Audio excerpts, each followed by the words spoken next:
misis. Kaibigan, nagulat ka lang kayo makita kanina sa taas ng puno. Kapre, sport na may finish line.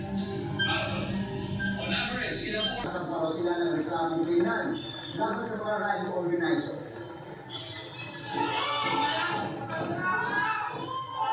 Ilang minutong kinalampag ng mga militante at ang biktima ng pagbaha.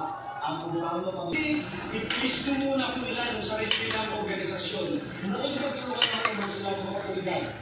Katunayan, dagdag na labing aning pang luxury vehicles ang voluntaryo ng sinuko ng pamilya Diskaya sa Bureau of Customs. Ito po yung 16 units na voluntary surrender na Diskaya Army.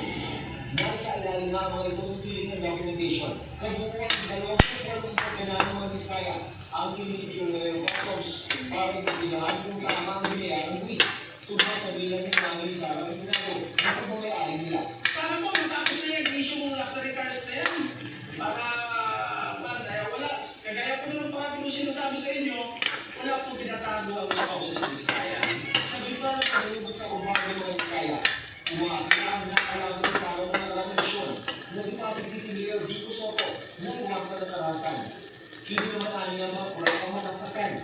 Mas nag-aalala siya para sa mga security guard, trabahador at panilista.